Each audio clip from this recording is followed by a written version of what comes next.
Olá, galera, tudo bem com vocês? Aqui é a Ângela do canal Pensamento Sábio e hoje eu trouxe para vocês um corte de podcast do canal Os Sócios Podcast. A entrevista foi com Clóvis de Barros, um grande pensador, e ele vem nos explicar um pouquinho sobre o que é o estoicismo. Espero que gostem. Um grande abraço. Feliz de estar aqui e o tema é lindo. Acho que vamos ter uma conversa maravilhosa.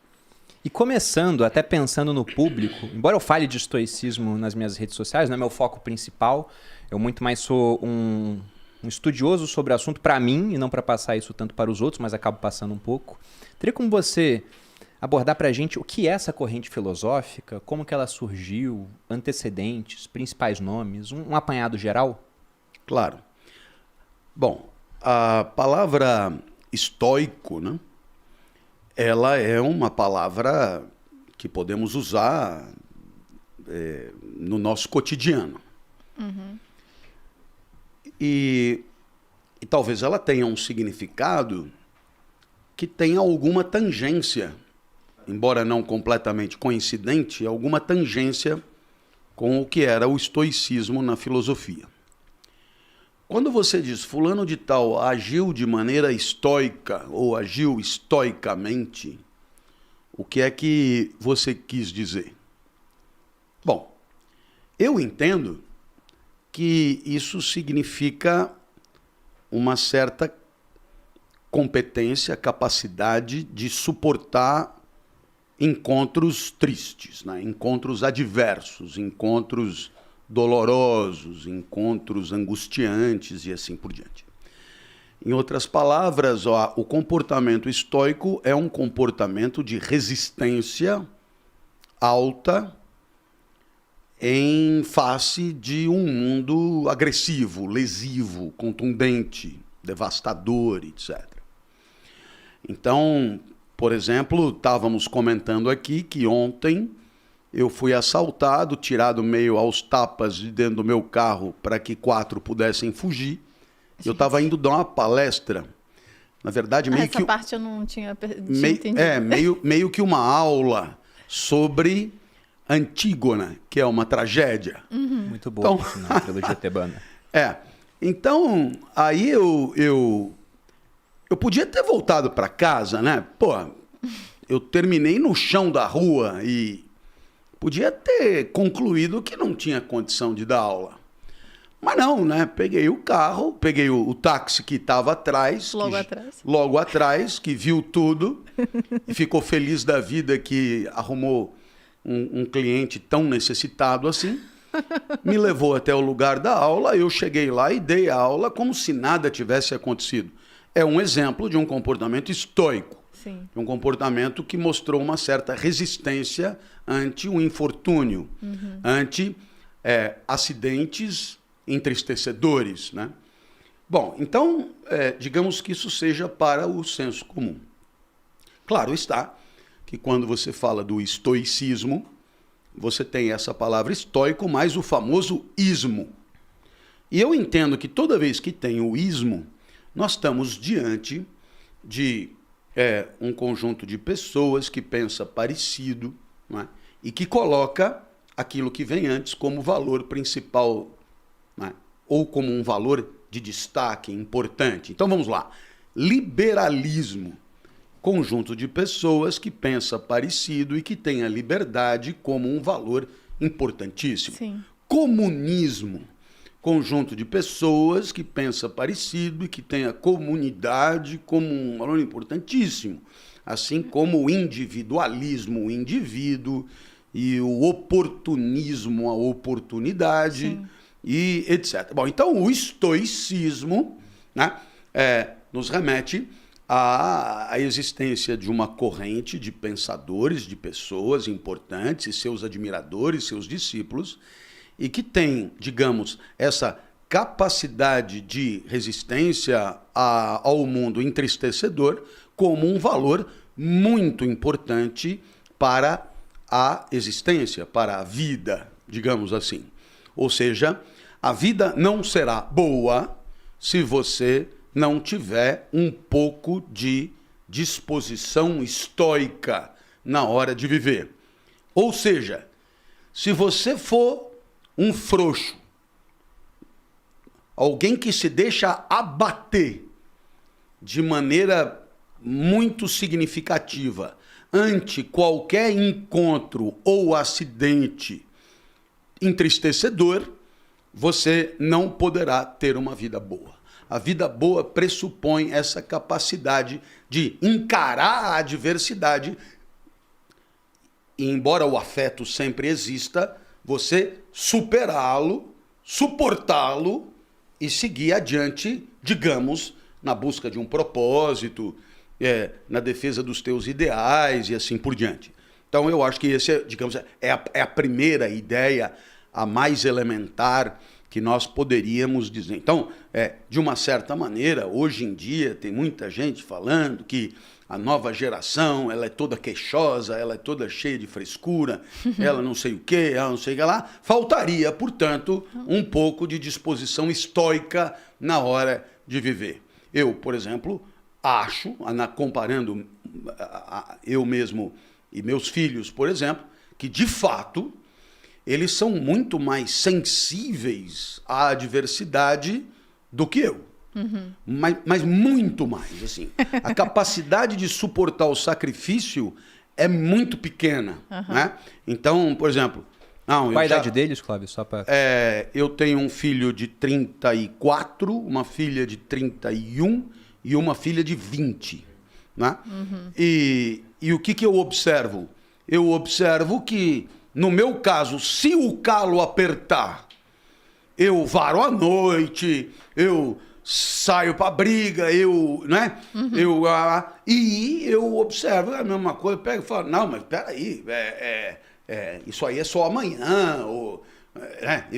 Calma, agora, preciso também do meu tempo de relaxar. Eu não sei o quê, eu não sei o que lá, eu pipipi, então eu percebo que há de fato uma certa dificuldade para a mobilização de recursos na adversidade. Uhum. Né? Bom, então acho mesmo que a queda de potência determina por mais tempo uma situação de queda mesmo, de depressão, de tristeza, e que em outros casos, como no meu, a tristeza dura menos e eu já estou de novo mobilizado para sair para a briga, talvez porque, e aqui eu levanto uma hipótese, pelo histórico eu não tenha tido outro jeito. Uhum. E eles têm outro jeito. Uhum. Por exemplo, eu.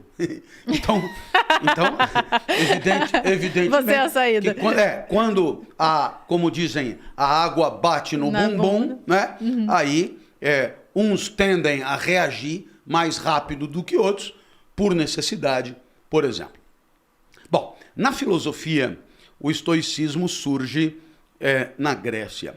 E ele surge com esse nome porque as escolas filosóficas tinham o nome em função um pouco do lugar onde elas aconteciam, onde as pessoas se reuniam. Sim. Então, por exemplo, a Academia de Platão era por conta do Jardim de Academos, né? O Liceu de Aristóteles também era relacionado ao lugar que ele se encontrava, e o Jardim de Epicuro também era indicativo do lugar das reuniões. Seria mais ou menos assim, sinceramente, alguma coisa do tipo filósofos da Praça da Sé, né? Filósofos de Santa Cecília, sim. Filósofos do Butantã e tal. E Stoa era o pórtico, a porta de entrada de Atenas, aonde esse pessoal se reunia.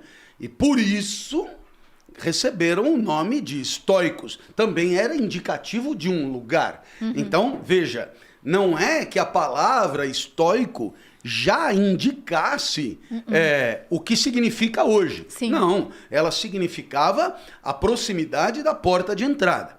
Bom, fazendo uma análise semiótica do poder, nós poderíamos dizer que quem fica perto da porta num espaço mais ou menos redondo está longe do centro.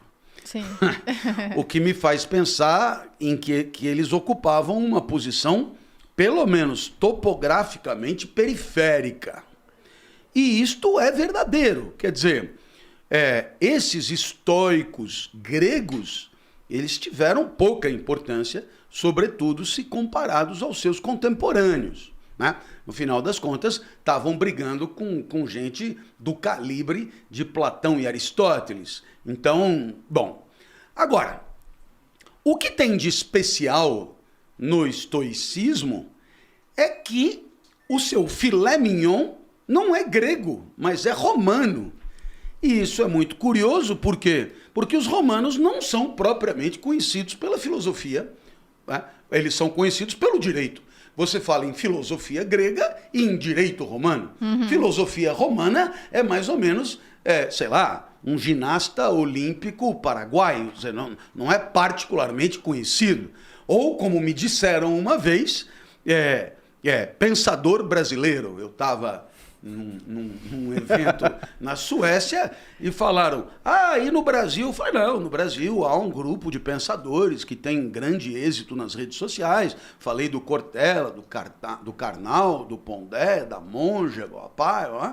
E aí alguém lá falou, eu entendi, o meu pequeno alemão permitiu entender que ele falou, ou é pensamento ou é brasileiro. Pensamento brasileiro é uma aproximação esdrúxula. Bom, que sacanagem. Seria um paradoxo. Não é uma coisa... que não existe. Mais ou menos como ginástica olímpica paraguaia, alguma coisa assim. Ó.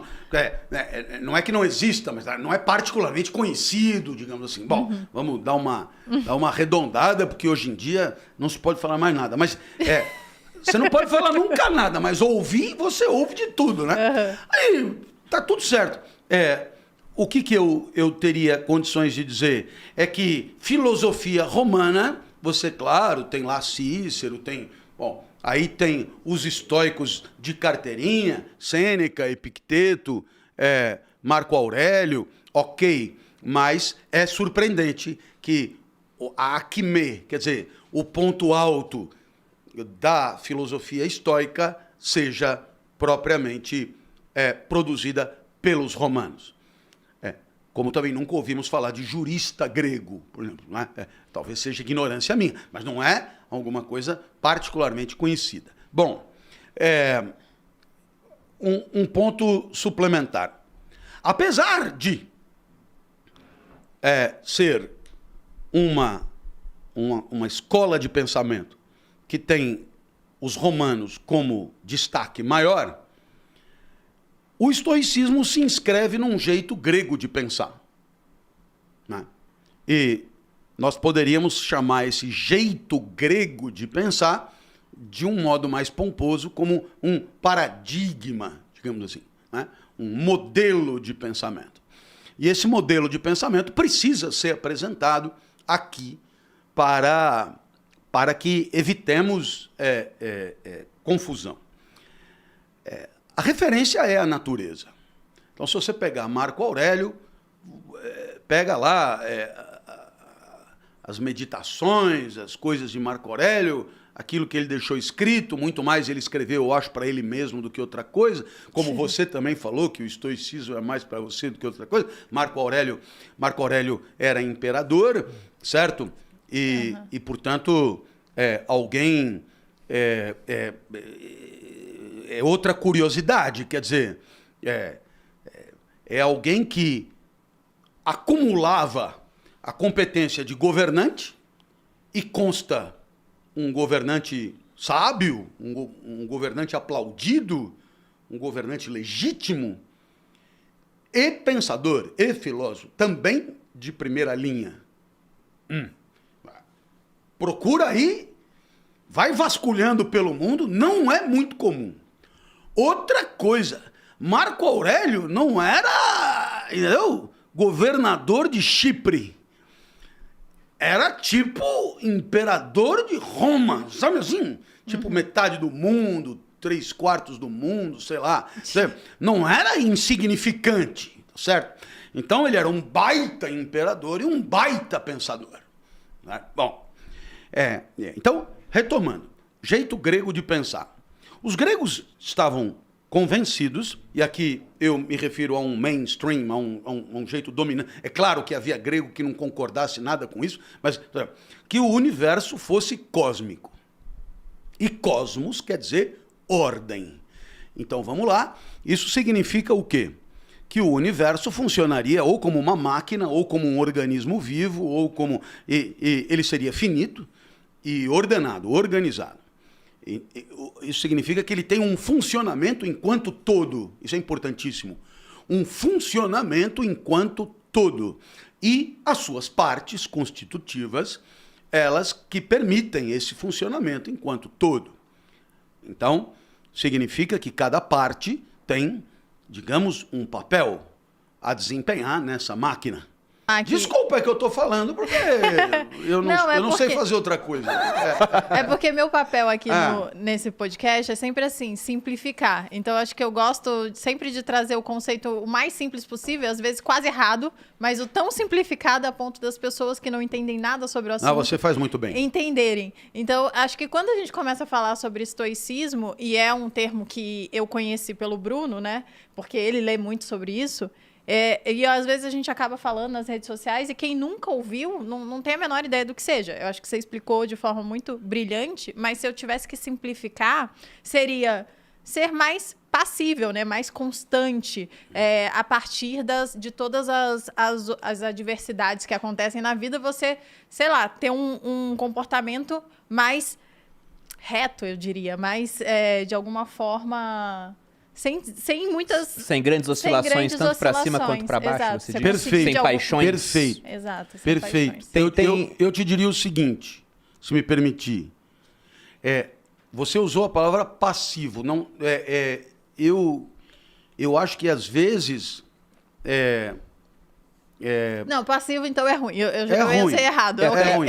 Tinha uma pergunta que eu ia fazer mais na frente sobre isso, né? Como diferenciar se o cara é estoico ou é só um bosta que aceita tudo que acontece com ele e não reage, entendeu? Sim, não é isso. Mas não, porque para buscar a excelência, assim, não dá... A cabeça tem que funcionar, né? Você tem que agir de alguma forma. Você é ativo nisso. E depois... O estoicismo é a consequência de uma sabedoria e não de uma passividade. Exato. Não é que você é um largado. Você é daquele jeito porque, mesmo podendo não ser, decidiu ser daquele jeito. Sim. Inclusive, eu iniciei aqui falando que eu era estoica, né? Mas com um pouquinho de ira. Porque eu sou uma pessoa... Na verdade, eu acho que eu era bem irracível. Lá atrás Lá era. atrás. Então, eu era uma jovem que é explosiva, foi uma presa, jovem... aprendeu bastante na prisão. Mentira, voltou mais madura. Eu era imatura, né? Então, tudo me atingia de uma forma e as minhas reações eram muito imediatas. Então, eu acho que é exatamente por isso que eu acho que hoje em dia eu consigo ser estoica, digamos assim, entre aspas, porque eu trabalhei para que eu conseguisse, de alguma forma, impedir que as minhas reações fossem tão imediatas e que elas fossem mais racionais, de alguma forma, para serem melhores. Não é só isso que, por exemplo, bem no começo, acho que foi até antes de começar o podcast, quando eu fui fazer a chamada nos stories para cá, eu falei que a Malu era uma estoica, mas não é por conta disso, é porque, por exemplo, o Clóvis, ele colocou aqui a respeito da natureza, né? Que ele foi tentar descobrir qual era a praia dele e viu, olha, essa aqui não é minha praia. Ele não se revoltou com isso. Simplesmente ele aceitou que aquela não era a praia dele, foi procurar a praia dele e quando achou, ele partiu para excelência dentro daquilo. Nos jovens de hoje em dia, se eles não acham a praia de cara, eles entram em depressão. Não, mas eu tô falando de você especificamente. Você fez exatamente a mesma coisa. Você sabe que certas coisas não são para você. Sim. A Malu tem dislexia. Então, ela entende que quando ela vai se expressar de maneira escrita, não é tão bom quanto de forma oral. E aí, graças ao Cosmos, surgiu o YouTube, ela foi lá e fez muito sucesso. Porque se não tivesse essa ferramenta, se ela fosse fazer concurso público, ou igual ela fez a prova do Enem, sabe aquela recomendação de leia a prova toda antes de começar? Nunca foi bom. O excelente dela estava abaixo do padrão aceitável para passar em uma faculdade muito concorrida. Ela fez ciência política porque era o que ela permitia na época, com a nota do Enem. O Enem tem aquela recomendação, leia a prova toda antes de começar. Ela nunca leu a prova toda, nas vezes que ela tentou, porque não conseguia. E não sabia que tinha dislexia, porque hoje em dia tem 1 hora a mais para que tem dislexia, tudo. Então, ela viu aquilo que ela não poderia mudar e aceitou. O que ela poderia mudar, ela correu atrás. Né? E acho que ela tem muita sabedoria para distinguir também de uma forma ou outra. Por isso que eu falo, quando eu leio aqui os estoicos, eu falo, você é estoica. Tirando a parte que você era muito mais irracível e foi amadurecendo.